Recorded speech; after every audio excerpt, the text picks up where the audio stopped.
Senhor presidente, senhores senadores, senhoras senadoras, caros ouvintes da Rádio Senado, telespectadores da TV Senado.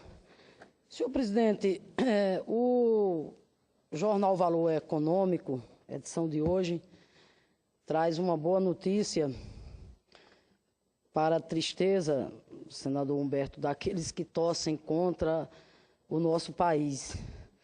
A notícia que me refiro é em manchete, quando o jornal O Valor destaca que a volta do capital estrangeiro já fez a Bolsa de Valores subir 16% durante este ano de 2015. Nos 4 primeiros meses de 2015, o total de investimento no mercado de ações já é 86% do que foi investido no país durante o ano de 2014. O diretor de pesquisa para a América Latina do Banco JP Morgan, Pedro Martins Júnior, informou ao Valor que nos últimos 45 dias tem notado um fluxo de melhor qualidade para o Brasil, o que significa que os investimentos têm passado de curto prazo para aplicações em prazos mais longos.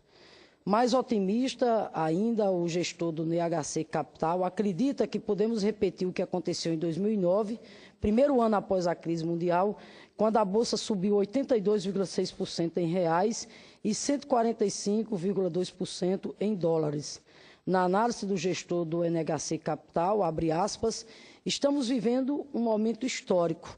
A tempestade perfeita virou contra quem está apostando na queda.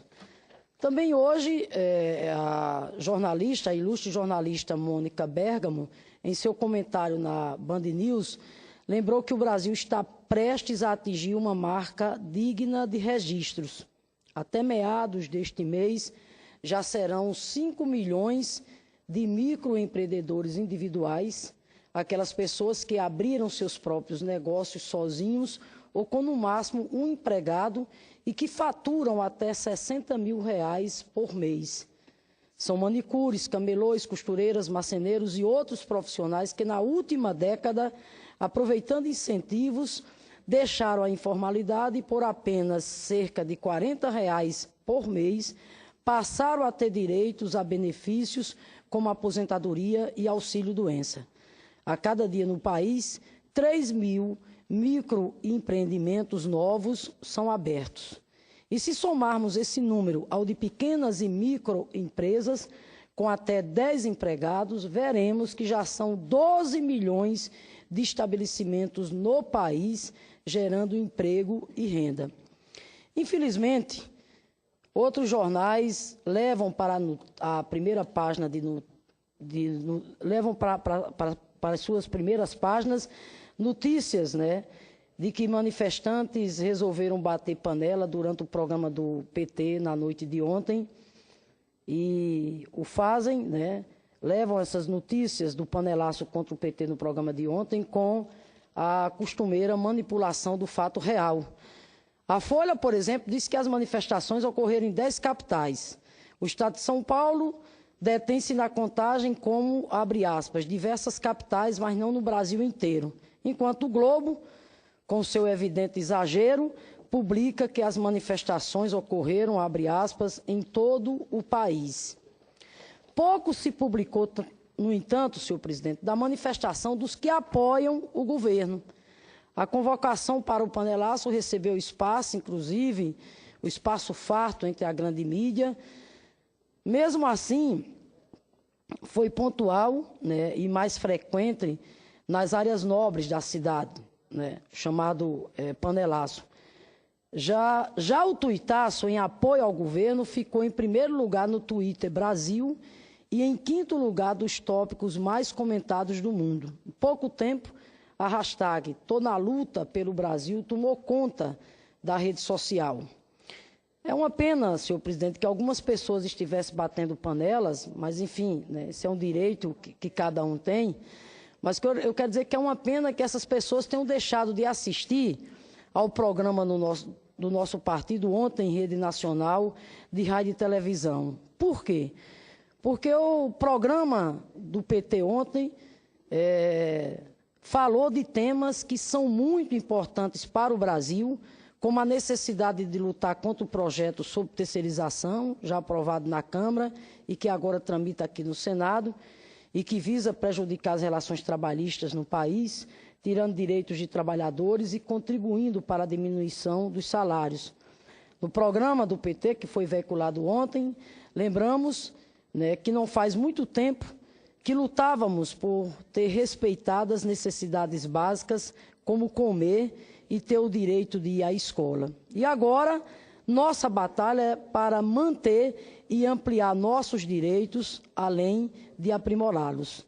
Como destacou o presidente Lula no programa do PT ontem, a principal marca desses 12 anos de governo do PT foi a conquista de uma vida melhor para o trabalhador, que passou pela criação de 22 milhões de empregos, aumento significativo do valor do salário mínimo, o acesso à casa própria e a bens de consumo para quem antes nunca havia possuído nada e, principalmente, a garantia de escola para nossas crianças e jovens. Ao contrário do que acontecia antes, o PT, com as suas políticas, levou a população mais pobre não só à escola, mas também à faculdade. Eu quero aqui, senhor presidente, inclusive abrir um parênteses para saudar a juventude lá de Parelhas, quando neste dia 6, 80 alunos, matriculados na unidade do IFRN daquela cidade estarão tendo exatamente a sua primeira aula. Eu quero aqui, portanto, mandar meu abraço e dizer da minha emoção ao falar sobre isso, porque participei intensamente dessa luta, junto com o prefeito lá da cidade, o companheiro Francisco. Participei intensamente dessa luta para que a juventude de Parelhas e ali da região do Seridó tivesse realizado o seu sonho, que é exatamente de ter uma unidade do Instituto Federal de Educação Profissional e Tecnológica lá naquela cidade. Eu não tenho nenhuma dúvida em aqui afirmar que a chegada do IFRN à cidade de Parelhas se constitui na mais bela e na mais importante conquista da história da educação lá da cidade de Parelhas. Aquilo que era antes um sonho, graças a Deus, virou realidade. O IFRN que chega exatamente para reacender as esperanças da nossa juventude, preparando-as não só para a vida, mas preparando para o mundo do trabalho. Na verdade, com o IFRN de Parelhas, já são 3 unidades do IFRN que a região do Seridó ganhou, porque já temos um IFRN em Caicó e já temos exatamente um IFRN também na cidade de Currais Novos. O fato é que quando eu coloco aqui que o PT levou a população mais pobre não só à escola, mas também à faculdade, o meu estado é um exemplo disso. Porque nós ganhamos, no governo Lula e no governo da presidenta Dilma, mais uma universidade, que é a Universidade Federal do Semiárido, bem como no campo da educação profissional, a expansão foi extremamente vitoriosa, porque tínhamos 2 escolas técnicas e agora, com Parelhas e Lages, nós chegamos exatamente à marca de 21 unidades do IFRN lá no Rio Grande do Norte. Por isso, senhor presidente, que não poderemos andar para trás. O que aconteceria, claro, com a aprovação do PL 4330, que aqui no Senado recebeu o número de PL 30 de 2015. O PT entende que a aprovação desse projeto vai servir para tornar mais precárias as relações de trabalho, a opinião compartilhada pela maioria da população.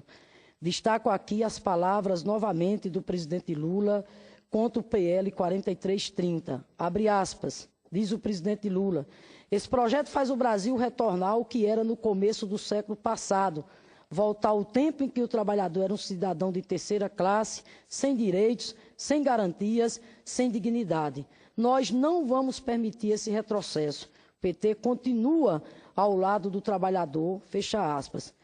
Estamos contra o projeto de terceirização porque esta é a vontade da maioria do trabalhador brasileiro.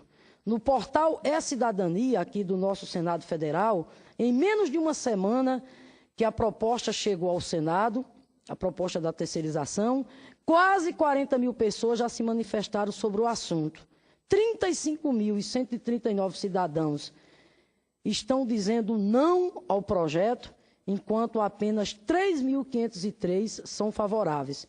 É bom lembrar também, como enfatizamos no programa de ontem do PT, que enquanto nos governos anteriores os ajustes econômicos eram feitos com arrostos salariais e enorme sacrifício para o povo mais pobre, o PT, senhor presidente, defende que um dos caminhos a ser adotado é taxar as grandes fortunas, as grandes heranças, o capital especulativo, etc.